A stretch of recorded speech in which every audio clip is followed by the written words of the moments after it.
नकारात्मक और सकारात्मक दोनों प्रकार की ऊर्जा व्याप्त है। सकारात्मक ऊर्जा पर तो दशकों से शोध चल रहा है, लेकिन नकारात्मक ऊर्जा पर कभी कोई शोध नहीं हुआ। भूत, चुड़ैल, आत्मा सिर्फ इस नकारात्मक ऊर्जा का एक प्रकार भर है।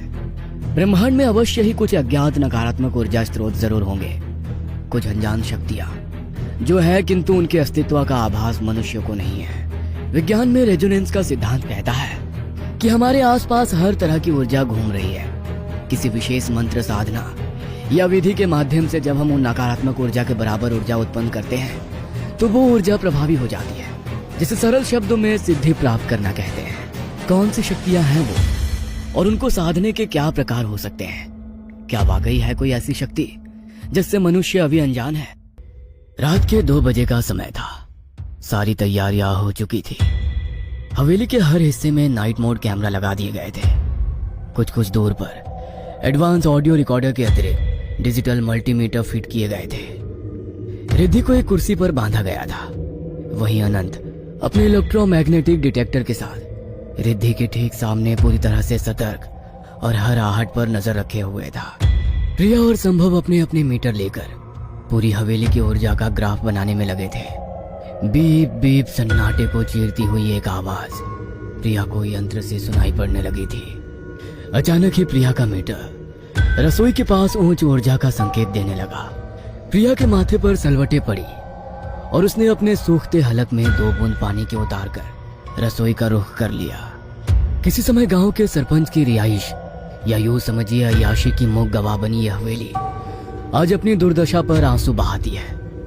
हवेली के नाम से ही आसपास के 4 गांव के लोग कांप उठते हैं। ठाकुर की आखिरी पुश्तों ने तकरीबन 40 साल पहले ये हवेली छोड़ दी थी। छोड़ी क्या थी? अपनी जान बचाकर भागे थे यहाँ से।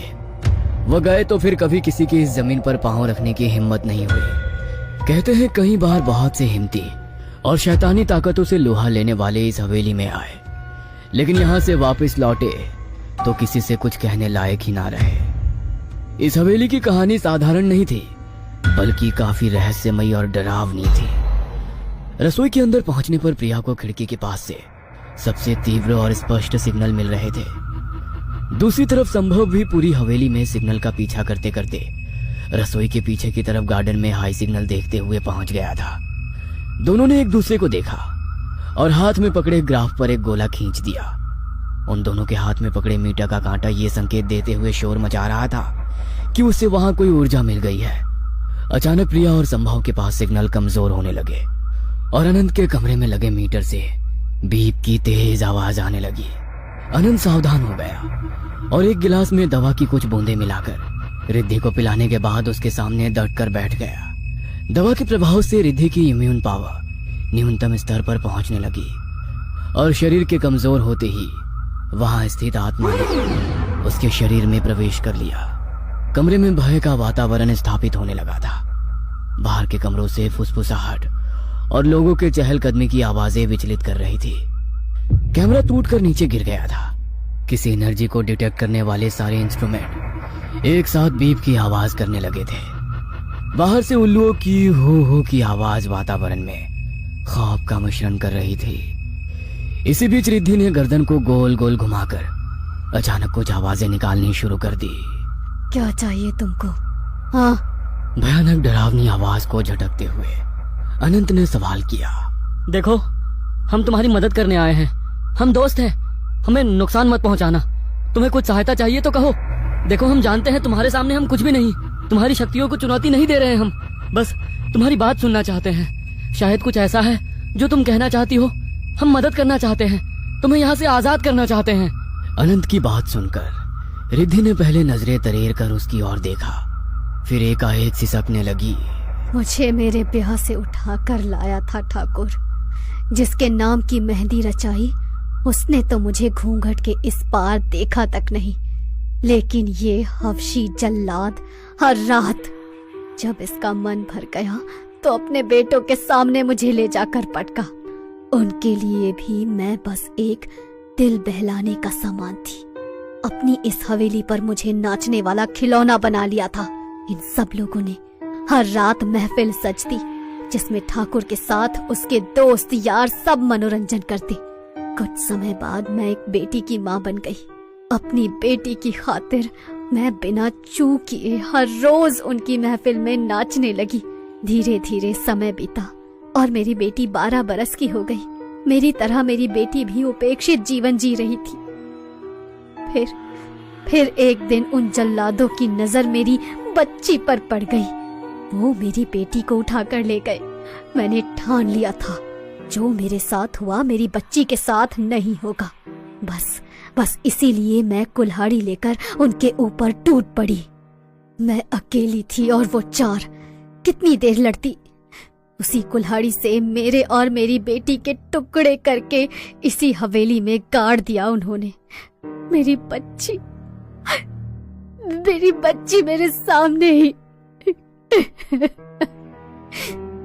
इतना कहकर रिद्धि गला फाड़ कर रोने लगी। उस दिन मैं कमजोर थी, लेकिन अब नहीं छोड़ा मैंने किसी को।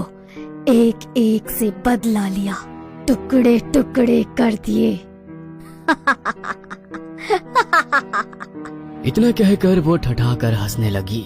देखो, हम तुम्हें न्याय दिलाएंगे। बस अब अपना गुस्सा छोड़ दो, अपनी बच्ची को लेकर लौट जाओ। ये तुम्हारी दुनिया नहीं है। अब सुकून से आराम करने दो अपनी बच्ची को। यकीन करो, हम तुम्हारे दुश्मन नहीं हैं।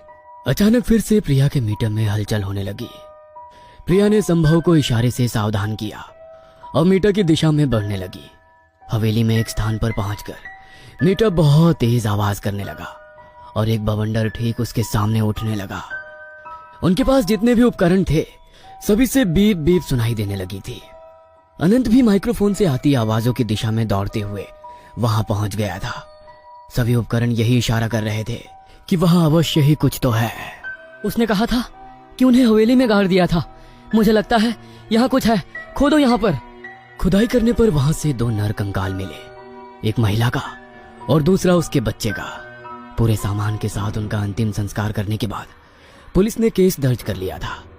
सम्मान अंतिम संस्कार होने और उनकी कहानी सुनने के बाद दोनों अतृप्त आत्माओं को शांति मिल गई थी। एक बहुत बड़ा केस सॉल्व हो गया था। हवेली अब नकारात्मक ऊर्जा से मुक्त हो चुकी थी। रिद्धि को ठीक होने में तकरीबन 1 हफ्ता लगा, लेकिन ये उनके काम का हिस्सा है। अलीगंज वाली हवेली का प्रोजेक्ट पूरा करने के बाद चारों शोध के विद्यार्थी लाइब्रेरी में बैठे अपनी शोध के विषय पर चर्चा में व्यस्त थे।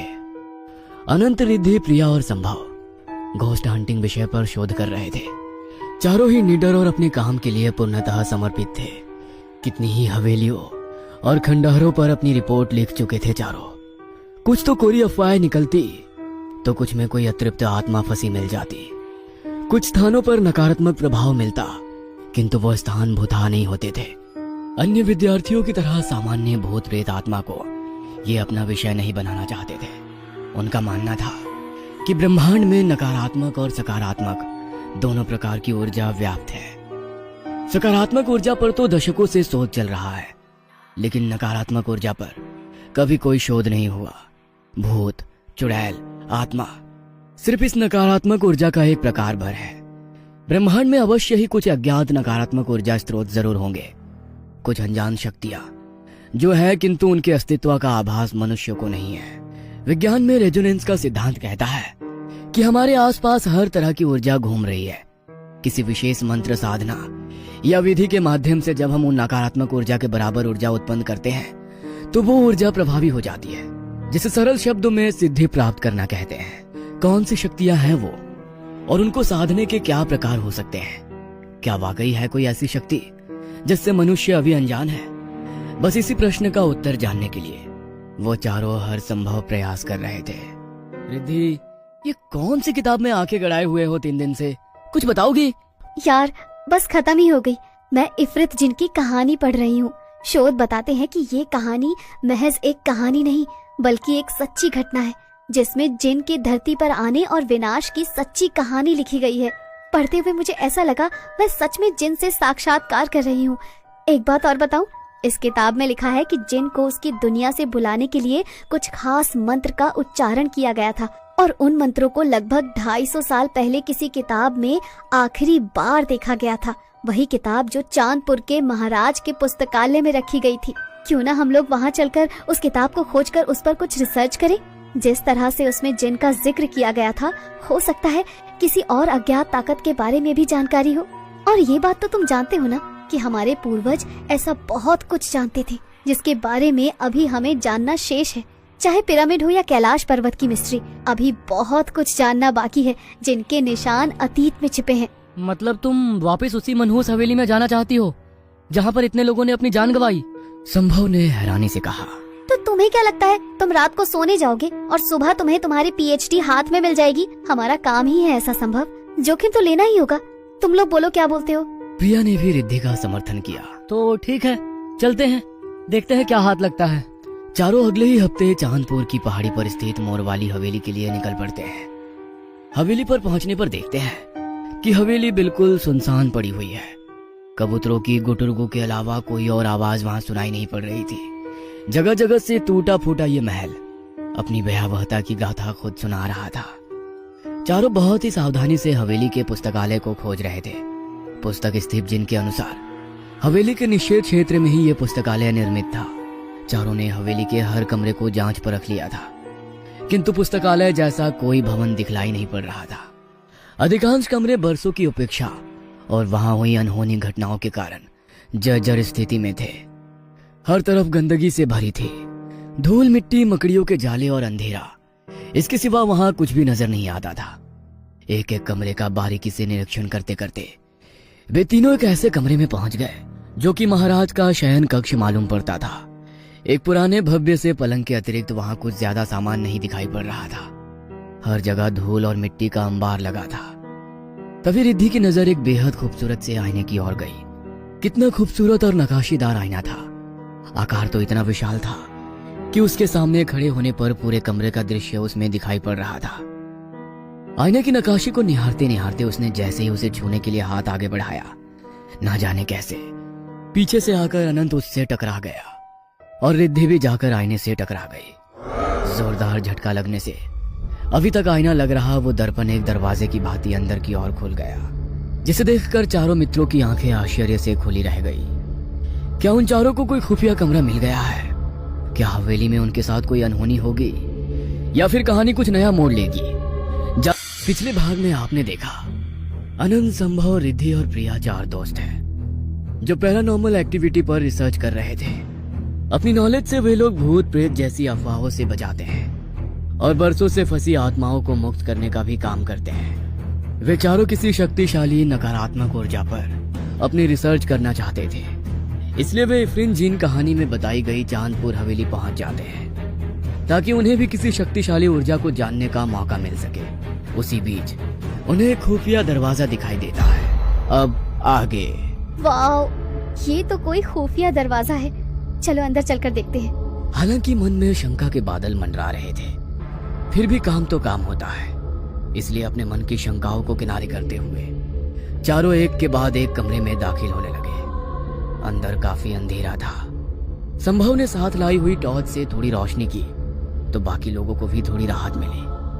बाहर के कमरों के मुकाबले ये कमरा काफी छोटा और साधारण था। इस गुप्त कक्ष में प्रकाश की भी कोई व्यवस्था नहीं थी। टॉर्च की रोशनी के सहारे आगे बढ़ते हुए उन्हें एहसास हुआ उनके आसपास हर तरफ कागज और किताबें फैली हुई हैं। तो क्या यही है महाराज का गुप्त पुस्तकालय? अनंत ने कहा। लगता तो यही है। अगर यही है पुस्तकालय तो ज्यादा खुश होने वाली कोई बात नहीं है, क्योंकि यहाँ की हालत इतनी खराब है कि कोई भी किताब ढूंढना भूसे से सुई निकालने जैसा है। प्रिया ने चारों ओर नजर दौड़ाते हुए जवाब दिया। प्रिया की बात सुनकर सभी के चेहरे पर उदासी की गहरी परत चढ़ गई। तो क्या इतनी दूर आना व्यर्थ हो गया? संभव ने कहा। अरे यार, इतनी जल्दी हार क्यों मान रहे हो? चलो सामने वाले रैक से शुरू करते हैं। सब मिलकर कोशिश करेंगे तो कुछ ना कुछ जरूर हाथ आएगा। अनंत ने हिम्मत बढ़ाते हुए कहा। चलो ठीक है। चारों ने एक दूसरे की ओर देखकर सहमति में गर्दन हिलाई और बची हुई पुस्तकों को एक एक करके देखने लगे। अधिकांश पुस्तकें अर्धजली अवस्था में थे और कुछ नीचे बिखरी पड़ी थी। चिकित्सा, ज्योतिष और तंत्र मंत्र से संबंधित पुस्तकों को देखकर जान पड़ता था कि राजा की इन विषयों पर गहरी रुचि रही होगी या फिर वो बेहद अंधविश्वासी रहा होगा। काफी देर तक एक एक पन्ने को पलटने के बाद रिद्धि के हाथ एक किताब लगी। पहली नजर देखने पर यह तंत्र मंत्र संबंधित पुस्तक लगती थी। बाकी किताबों को घंटों तक छानने के पश्चात वे रिद्धि को मिली किताब लेकर ही वहां से लौटा। अगले दिन चारों प्रिया के घर पर बैठकर उस अधजली पुस्तक को पढ़ने का प्रयत्न कर रहे थे। पुस्तक की भाषा उर्दू थी और उन चारों में बस एक रिद्धि ही थी जिसे उर्दू का अच्छा ज्ञान था। रिद्धि ने किताब पढ़ना शुरू किया। वर्जित। एक पेज पर लिखा हुआ यह शीर्षक रिद्धि को बेहद अटपटा सा लगा। इस किताब पर चेतावनी लिखी हुई है, जिसका मतलब है कि इसे पढ़ना वर्जित है। अगर पढ़ना वर्जित है तो उसे लिखा ही क्यों गया होगा? तुम आगे पढ़ो ना। रिद्धि थोड़ा अटकते हुए आगे पढ़ने लगी। आगे कुछ पंक्तियां लिखी हुई थी जिसका अर्थ था, संसार में भिन्न भिन्न प्रकार की शक्ति उपस्थित है जिन्हें कभी भी अभिमंत्रित नहीं किया जाना चाहिए, क्योंकि उसमें से अधिकांश की प्रवृत्ति पैशाचिक है जिनके होने का अर्थ ही है विनाश। आगे कुछ विशेष मंत्र लिखे हुए हैं जिनको बोलना वर्जित माना गया है। किताब में कई जगह अलग अलग स्थानों पर लिखे मंत्र के सामने भी चेतावनी लिखी हुई है। मतलब इस किताब में किसी ऐसी शक्ति का जिक्र है जो बहुत शक्तिशाली है। अचानक ही रिद्धि की आंखों में चमक आ गई। जो हमने इतना खोजा आखिर मिल ही गया। पागल मत बनो। हर शक्ति को संभाल पाने का दम नहीं है इस मल्टीमीटर में। जिस मंत्रों के आवाहन के लिए खुद लेखक ने चेतावनी दी है, उस मंत्र को तुम आज 250 साल बाद बोलना चाहती हो। 250 साल पहले मना किया गया कार्य आज के युग में क्यों दोहराना? संभव ने कहा। मैं इन सबसे बाहर हूँ, तुम लोग अपना सोच लो। संभव कमरे से बाहर निकल आया था। अब प्रिया के चेहरे के भाव भी बदल रहे थे। संभव ठीक ही कह रहा है, शायद हमें इन सबसे नहीं उलझना चाहिए। प्रिया ने भी अपना मत रख दिया। अच्छा चलो ठीक है, नहीं करते हैं ये सब। तुम लोग बताओ कैसा लगा चांदपुर? रिद्धि ने किताब बंद करके बात बदलते हुए कहा। पक्का? हाँ बाबा पक्का। रिद्धि ने जवाब दिया।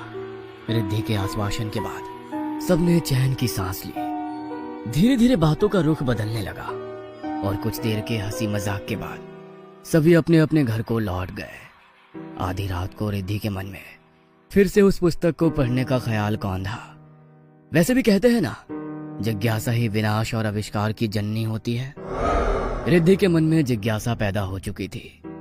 उसके समाधान के बिना उसको चैन नहीं मिलने वाला था। बिस्तर से उठकर उसने वापस वही पन्ना खोल लिया। अपनी जिज्ञासा शांत करने के लिए रिद्धि ने उन मंत्रों का बारंबार उच्चारण शुरू कर दिया। काफी देर तक मंत्रोच्चार के बाद भी जब कोई हलचल महसूस नहीं हुई तो रिद्धि थोड़ी निराश हो गई। बिना बात के डर रहे थे ये तीनों। कहने को तो रिसर्च कर रहे हैं, लेकिन एक नंबर के डरपोक। रिद्धि किताब एक तरफ रखकर सोने चली गई थी। अगले दिन। अरे यार, तुम लोग बेकार में घबरा रहे थे। आधी रात को मैंने मंत्र पढ़े, कुछ भी नहीं हुआ। मुझे तो लगता है वो किताब इफ्रित जिन कोई काल्पनिक कहानी है जो किसी ने उस हवेली को देखकर प्रसिद्धि के लिए लिख दी होगी। रिद्धि अगले दिन कॉफी पीते हुए सबको अपनी बहादुरी के किस्से सुना रही थी। अचानक ही रिद्धि के चेहरे के भाव बदलने लगे और उसका चेहरा गुस्से से लाल हो गया। ये क्या बदतमीजी है आनंद? तुम्हारी हिम्मत भी कैसे हुई मुझे इतना भद्दा इशारा करने की? रिद्धि सिरे से उखड़ती जा रही थी। तुम पागल हो गई हो क्या?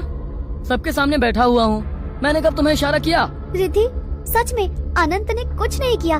तुम्हें कुछ गलत फहमी हुई है। अरे क्या हो गया है तुझे? सभी रिद्धि को समझाने की कोशिश कर रहे थे, लेकिन रिद्धि अपना आपा खो रही थी।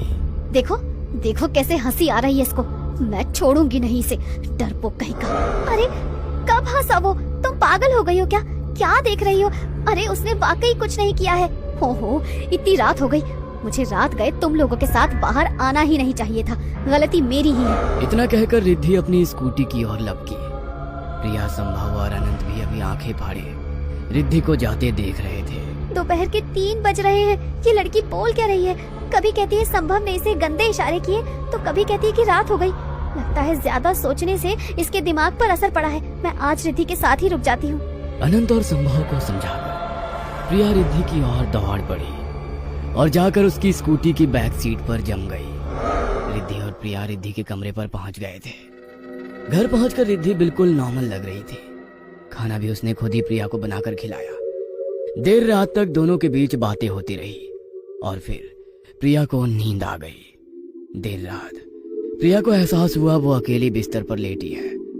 नजर घुमाई तो रिद्धि कहीं नहीं दिखी। बिस्तर से नीचे उतरना चाहा तो उसे एहसास हुआ कि वो कमरे में नहीं, किसी जंगल जैसे स्थान पर है। प्रिया को अपनी आंखों पर यकीन नहीं हो रहा था। कमरे से जंगल में कैसे और कब पहुंच गई उसे एहसास ही नहीं हुआ। किसी तरह हिम्मत करके थोड़ी दूर जाकर देखा तो कुछ आदिवासी जैसे लोग दिखाई दिए। वे लोग कुछ अजीब सा नृत्य कर रहे थे। प्रिया को डर से पसीने छूटने लगे थे। जैसे ही वो